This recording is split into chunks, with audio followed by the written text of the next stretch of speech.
pakai unta, jalan kaki normal. Kalau di laut patokannya susah, nanti yang jadi patokan adalah unta dan jalan kaki. 3 hari perjalanan dari pagi sampai siang. Ini pandangan Imam Abu Hanifah.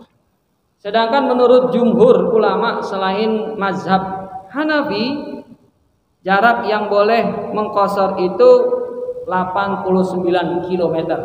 89 ini didapat dari 4 bur. Ya, Rasulullah sampaikan dalam hadis, ya, tidak dibenarkan seorang mengqashar salat kecuali di atas 4 bur. Dalilnya gitu ya. Jadi 4 bur, dulu nggak ada kilo, dulu adanya bur.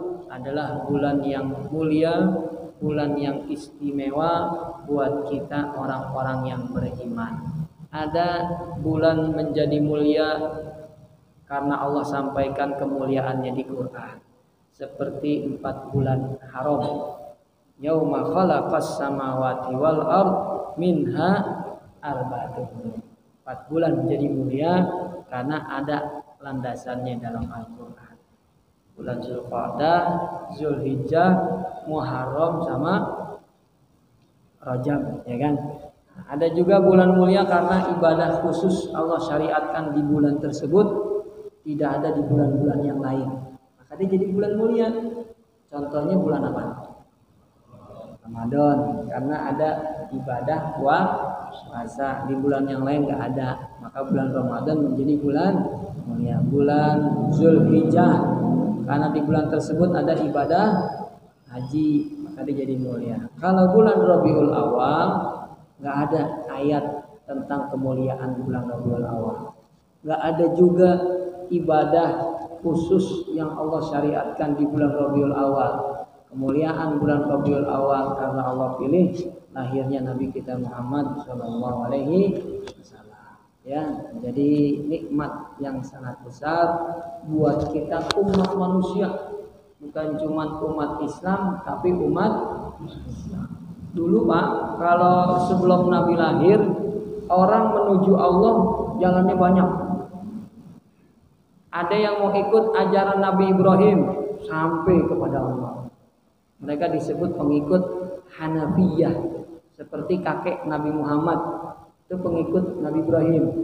Abdul Muthalib itu pengikut Nabi Ibrahim. Ada yang mau ikut jalan Nabi Musa sampai kepada Allah. Mereka kita sebut orang Yahudi. Saya mau ikutnya Nabi Isa, boleh juga sampai juga kepada Allah. Mereka disebut orang.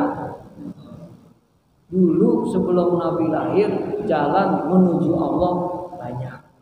Ini kayak saya mau pulang nih ke Cipedak, kan jalannya banyak. Kanan bisa, kiri juga bisa kan? Lempeng bisa gak kira-kira? Bisa juga.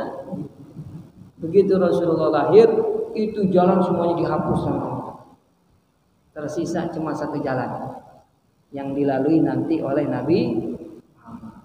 Makanya ini kita hadir di sini sedang belajar. Mana sih jalan Nabi Muhammad begitu? Mana sih jalan Rasulullah SAW yang harus kita ikuti sehingga kita menjadi orang-orang yang selamat di dunia, begitu juga di yaumil qiyamah. Mudah-mudahan dengan adanya bulan Rabiul Awal makin mendekatkan kita kepada ajaran dan sunnah-sunnah Nabi Muhammad Shallallahu Alaihi Wasallam. Orang-orang yang gak suka peringatan Maulid biasanya dalilnya kullu bid'atin, gitu ya. Itu jawabnya gimana tuh Pak? Jawabnya harus pakai dalil juga. Kullu bid'atin dolalah, kan kata dia begini, seluruh bid'ah itu sesat. Jangan langsung jawab ya yang namanya bid'ah ada bid'ah hasanah, bid'ah dolalah. Harus ada landasan dalil di Quran, mana buktinya yang menguatkan teori kita, pendapat kita. Mereka kan kuat pakai dalil tuh. Kullu bid'atin, setiap bid'ah itu sesat. Nah, kita jawab dalam bahasa Arab kalimat kullu itu bukan berarti semua artinya. Kullu dalam bahasa Arab itu artinya bukan semua. Kadang-kadang Allah gunakan kata kullu tapi maknanya sebagian. Jadi kullu bid'atin dolalah artinya bukan semua bid'ah, tapi sebagian. Dari mana dalilnya? Quran. Buka surat Al-Anbiya ayat 30. Allah gunakan kata kullu, tapi artinya bukan semua, artinya sebagian. Wa ja'alna minal ma'i kulla syai'in hayyun. Itu kan ada kullu ya sini ya. Wa ja'alna minal ma', kami jadikan dari air kulla syai'in, segala sesuatu hidup. Apakah segala sesuatu hidup dengan air? Kan enggak. Malaikat emangnya hidup pakai air? Enggak butuh air. Jin, setan, mohon maaf, yang Allah ciptakan dari api, enggak dari air begitu. Jadi kata kullu di ayat ini artinya sebagian. Dengan adanya air, sebagian makhluk Allah jadi hidup. Apa aja tuh? Tanaman, manusia, ya, tanah, tumbuh-tumbuhan. Nah, itu dengan air jadi tapi enggak semuanya, sebagian. Tapi Allah gunakan kata, kalau belum cukup juga ayat ini, buka surat Saba, kisah Nabi Sulaiman sama Ratu Balkis. Lagi-lagi Allah gunakan kata kullu, artinya bukan semua, sebagian. Ini luar biasanya bahasa Arab Pak Bu, ya. Luar biasa indahnya bahasa, luas. Kayak kalau kita belajar bahasa Arab tuh nggak ada habis-habisnya. Nggak ada orang bilang saya sudah S3 bahasa Arab, saya nggak perlu lagi belajar bahasa Arab. Salah. Justru dia masih semangat mendalami bahasa. Apalagi kita, ada yang S3 bahasa Arab sini. Maka kita butuh lagi belajar bahasa. Surat Saba Allah sampaikan dalam Al-Quran, inni wajadtum ro'atan. Kalau nggak salah nih ungkapan dari burung hudhud yang dikirim Nabi Sulaiman. Muter-muter ketemu negeri Saba, ada wanita di situ penduduknya menyembah selain. Ketika laporan kata burung hudhud, inni wajadtum ro'atan tamlikuhum, aku dapati satu kampung, rajanya itu wanita, Balkis maksudnya, pimpinannya. Wa utiyat min kulli syai'in. Ada kata kulli syai'in. Ratu itu, si Balkis itu memiliki kerajaan segalanya. Jadi segala yang ada itu milik si ratu. Apakah semuanya seluruh dunia ini? Kan enggak. Bahkan Nabi Sulaiman aja enggak di bawah kekuasaan ratu. Tapi Allah gunakan kata kullu. Kerajaan Ratu Balkis ini bukan seluruh bumi ini, tapi sebagian. Allah gunakan kata kullu begitu. Maka ketika kita artikan kullu bid'atin dolalah, arti yang tepatnya sebagian. Sebagian bid'ah itu mendatangkan kesesatan, ya. Nah, jadi nggak semuanya. Ini penting bagi kita menolak, ya, tuduhan-tuduhan atau ya yang tidak benar pada kelompok tertentu, dari kelompok tertentu menggunakan dalil. Kita jawabnya juga dengan dalil dari Al-Quran maupun dari hadis Nabi Muhammad SAW. Kedua, tentu kita berselawat dan salam buat Nabi kita Muhammad SAW, keluarga, sahabat, serta pengikutnya yang setia hingga akhir zaman. Malam ini kita lanjutkan fikih 4 mazhab. Kemarin kita udah bahas tentang hukum dan dalil sholat qashar. Malam ini kita bahas sebab dibolehkan qashar dan syarat sah sholat qashar. Mudah-mudahan di dua ini tuntas, ya. Kalau dua ini tuntas, maka bab sholat qashar selesai. Sisanya sholat jamaah. Yang penting kita bisa tahu perbedaan ulama ada enggak. Kalau ada kita harus hormatin. Kita harus menghargai perbedaan ulama. Yang pertama, sebab ya dibolehkannya qashar tidak lain adalah karena melakukan perjalanan as-safar. Dan perjalanan yang membolehkan kita qashar, yang pertama jarak yang harus ditempuh harus mencapai batas minimal.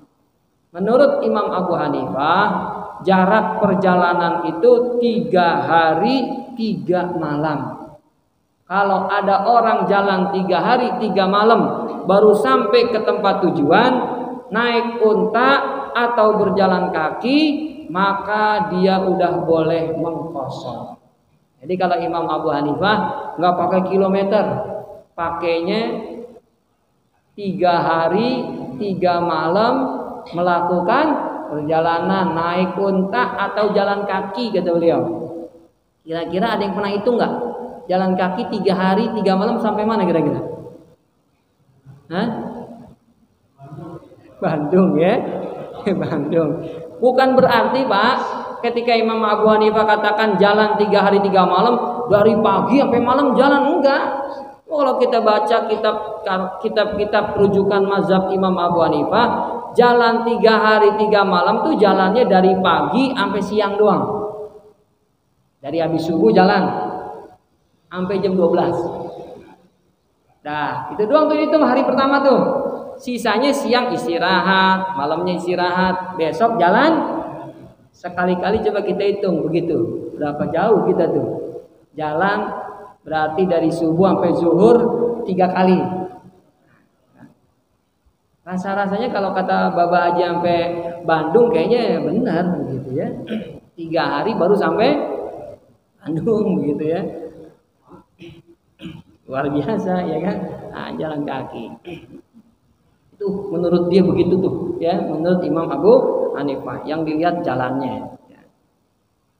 Nah, kalau jalannya di atas laut bagaimana? Lah itu beda lagi nanti jadinya. Repot jadinya kan. Kalau perjalanan di laut kan pesawat perahu jalan terus hadirin. Belum lagi kalau anginnya apa? Ombak gitu. Maka yang dilihat itu normalnya dah gitu ya. Burd dihapus ganti farsah. Farsah jadi 16 farsah. Farsah dihapus jadi kilometer, sekarang kilometer. Dari 4 burd jadi 16 farsah, dari 16 farsah jadi 89 kilometer. Sekarang yang dipakai kilo, nggak tahu nanti zaman yang akan datang kira-kira berubah nggak nih kilometer? Saya nggak tahu. Ya ahla Makkah, la taksuru fi aqalli min arba'ati burdin. Itu dalilnya. Wahai penduduk Mekah, enggak ada yang boleh mengqashar salat kecuali perjalanan 4 burd. 4 burd sekarang dikonversikan jadi 89. Ini yang kita pakai. Ini yang kita memudahkan. Tinggal cek Google Map 89. Berarti boleh kita mengqashar. Dalam mazhab Syafi'i kurang 1 kilo aja udah enggak boleh. Cek sampai villa ya 88 kilo kurang 1 boleh nggak nih saya qashar? Oh boleh. Kalau mazhab Imam jadi benar-benar 89 begitu. Nggak boleh kurang, lebih boleh, kurang kagak. Kalau mazhab Maliki dan mazhab Imam Ahmad bin Hanbal ya boleh dah kalau 88, 87 ya mendekati 89 kilometer. Ya, nah, ini yang pertama. Yang kedua, jenis perjalanannya ditentukan juga. Dibolehkan kita mengqashar salat kalau perjalanannya itu bukan maksiat. Ini pendapat jumhur ulama selain mazhab Imam Abu Hanifah. Lagi-lagi yang beda Imam Abu. Kata Imam Abu Hanifah, mau jalan karena dagang narkoba boleh dia mengqashar salat begitu.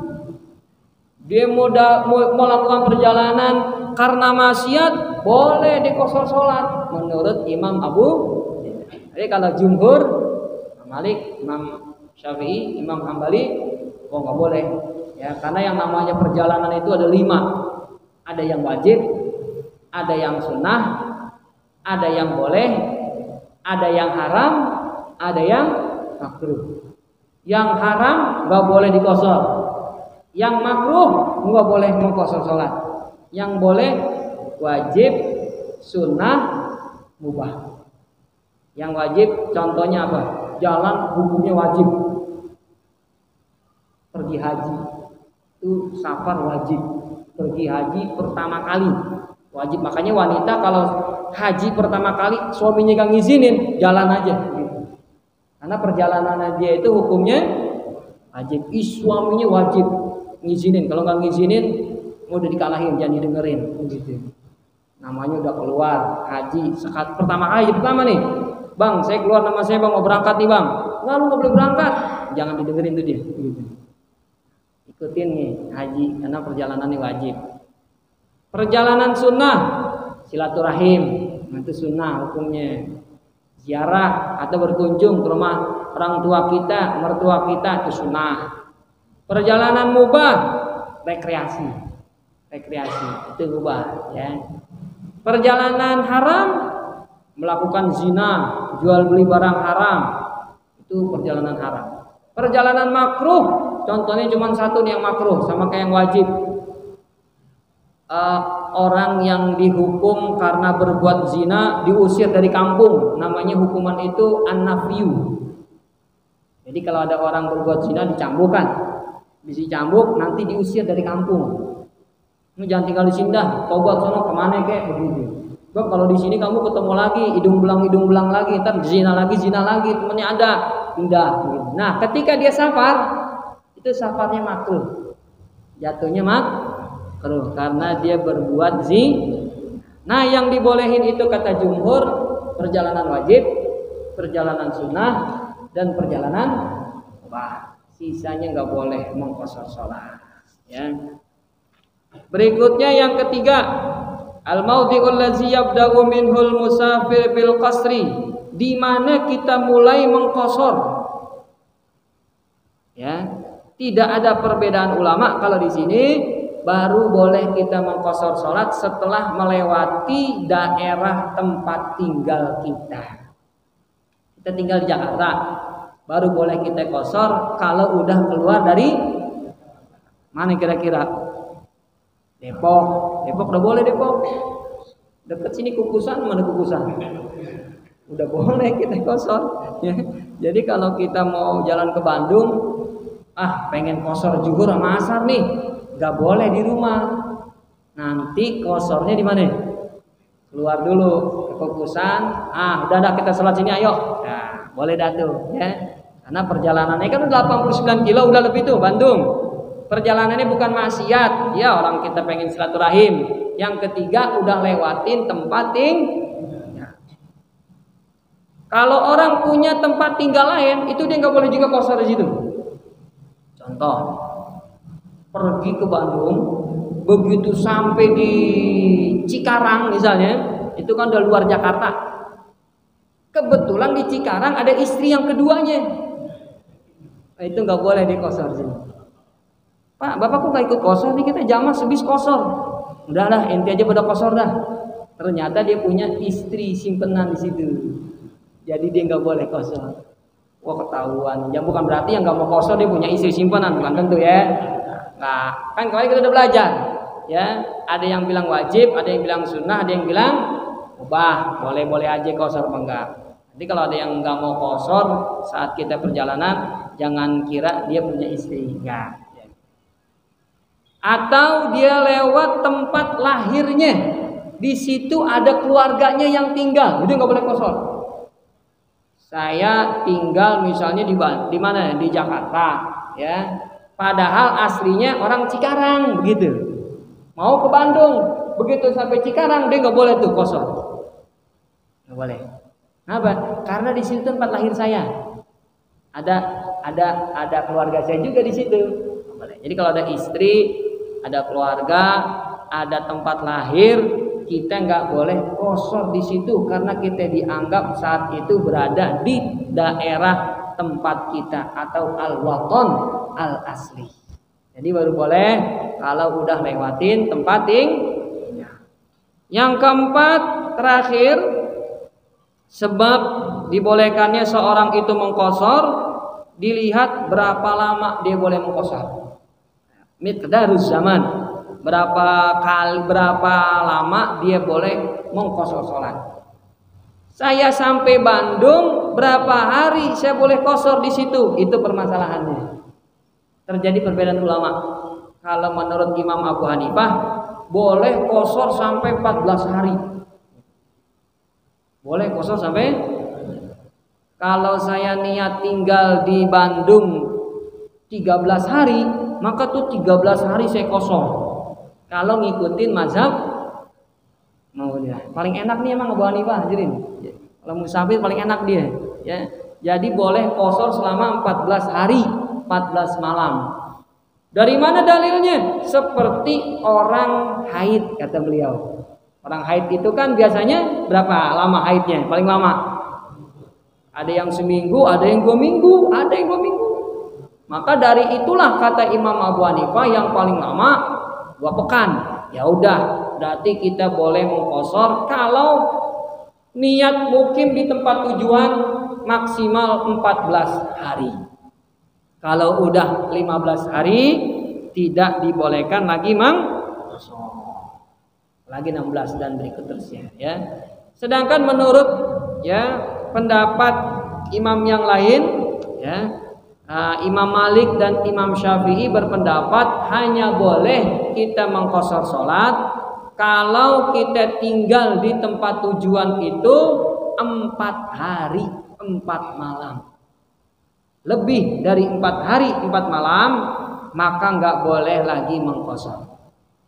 Berapa lama Bapak mau dinas di Bandung? 5 hari. Maka sejak sampai di Bandung udah nggak boleh lagi qashar.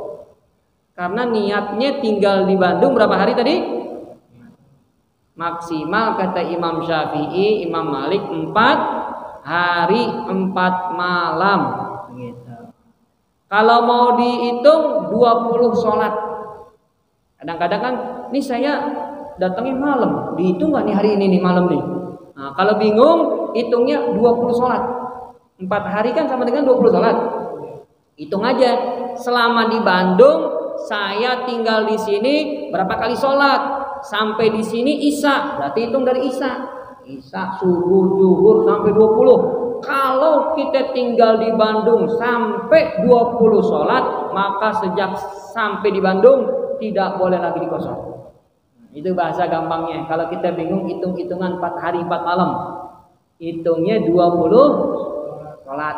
20 sholat. Kalau tinggal 20 kali sholat di Bandung, oh udah nggak boleh lagi kita mengqashar. Sedangkan menurut Imam Ahmad bin Hambal, ya, lebih dari 4 hari, ya, atau lebih dari 20 sholat atama sama berarti, ya. Imam Ahmad bin Hambal, Imam Syafi'i dan Imam Malik maksimal 4 hari 4 malam atau 20 sholat seorang boleh mengqashar. Nah ini, ya, sebab-sebab dibolehkan kita mengqashar. Satu, jaraknya. Ada yang bilang 3 hari 3 malam perjalanan, ada yang bilang 89 kilo.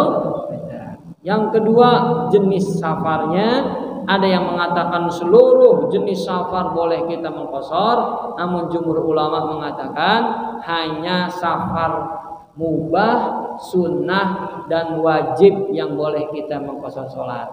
Yang ketiga, kalau udah keluar dari negeri tempat kita tinggal baru boleh diqashar. Dan yang terakhir, berapa lama kita boleh mengqashar dilihat tinggalnya berapa lama. Kalau seandainya tinggalnya lebih dari 14 hari maka nggak boleh lagi mengqashar dari sejak awal menurut Imam Abu Hanifah. Sedangkan mayoritas ulama mengatakan 3 hari 3 malam. Dalilnya dari mana yang 3 hari 3 malam? Tadi Imam Abu Hanifah dalilnya orang haid 2 pekan. Kalau jumhur ulama 3 hari 3 malam dalilnya hadis Nabi, ya, tentang membasuh sepatu, mashul khuf, mengusap khuf. Kata Rasulullah, membasuh sepatu itu 3 hari 3 malam buat musafir. Jadi batasnya 3 hari 3. Nah, dari sinilah, ya, para ulama memasukkan dalil. Maka kalau musafir ya 4 hari dah lebih begitu, ya. Nah, mungkin lebih dari jauh sebanyak itu. Nah, bagaimana kalau orang yang niatnya nggak jelas? Saya tinggal di sini nggak tahu nih kapan saya disuruh pergi, saya pergi. Kapan kerjaan saya selesai, saya baru pergi. Nah, itu orang yang kayak gitu tuh yang tidak jelas, maka dia mengkosor selama-lamanya di tempat itu. Seperti apa ya, misalnya orang yang perang kan gitu tuh ya. Atau mata-mata intel ditugasin di mana, suatu saat kan kadang-kadang dia disuruh pergi kan nggak tahu. Maka kalau yang kerjaannya nggak jelas kapan perginya, selama-lamanya dia mengkosor di tempat tersebut begitu. Tapi kalau dinas kantor kan ada batasnya, ya enggak? Bapak di sini 2 tahun, ya udah dari sampai udah nggak boleh lagi kosor karena udah lebih dari batas dibolehkan, ya 15 hari atau 4 hari tadi pendapat ulama. Bagian yang kedua terakhir tentang kosor, syarat mengkosor, ya. Para ulama memberikan syarat sah bagi yang ingin mengkosor sholat. Yang pertama, ayyakuna safaru tawilan, hendaknya perjalanan itu panjang. Jadi nggak sekedar perjalanan, karena ada mazhab Zahiriyah berpendapat boleh aja orang keluar rumah itu boleh dia mengkosor, nggak dilihat perjalanan panjang. Makanya pengikut mazhab ini udah mulai meninggalkan Zahiriyah dulu, namanya Imam Zahiri berpendapat demikian. Maka jumhur ulama 4 mazhab mensyaratkan satu, perjalanannya panjang. Yang kedua, perjalanannya mubah, nggak boleh yang haram. Yang ketiga, melewati bangunan tempat kita tinggal. Nah, tadi udah juga, ya. Kalau dia bentuknya kemah, di kampungnya kemah, maka kemah yang terakhir. Kalau dia tinggal di gunung, berarti turun di gunung. Nggak boleh di bawah kaki gunung, tidak boleh.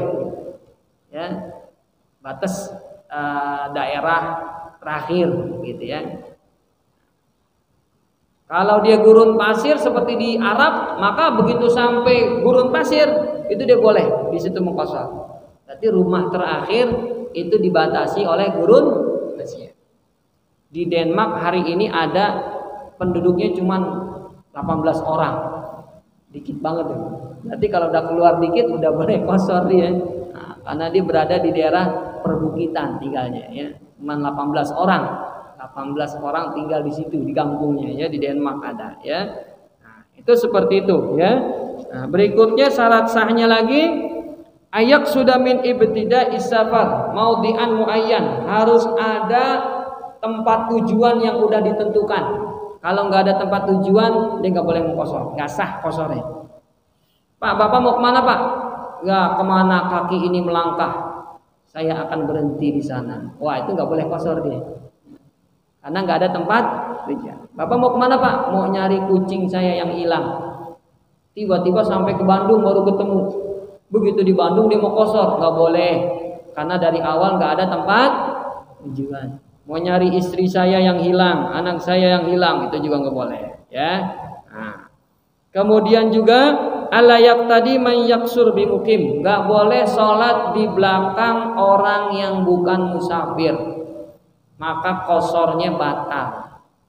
Saya niat kosor zuhur 2 rakaat, tapi yang imam sholatnya sempurna, mukim, maka kosornya batal.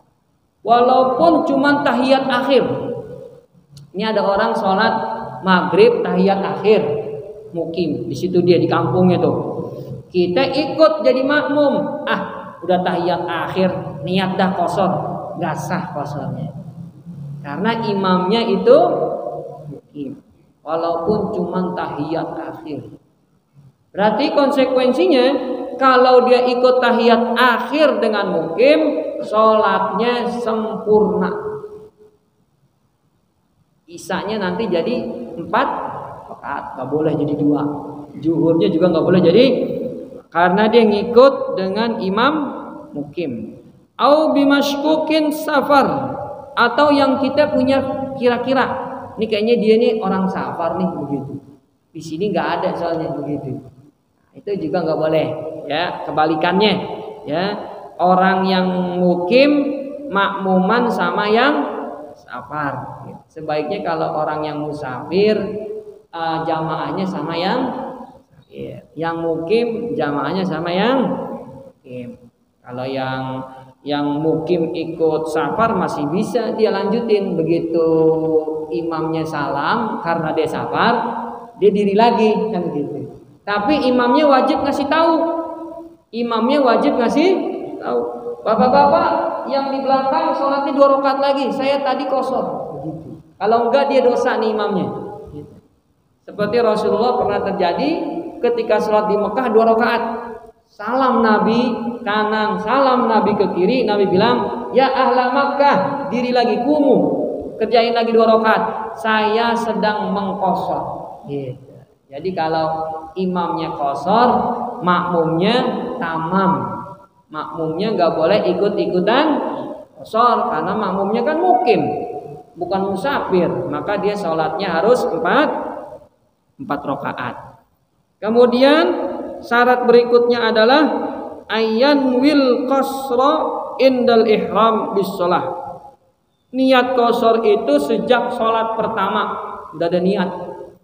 Makanya imam suka balik badan. Bapak-bapak, ibu-ibu, mari kita sholat zuhur. Insya Allah zuhur ini kita kosor, gabung dengan asar 2 rakaat.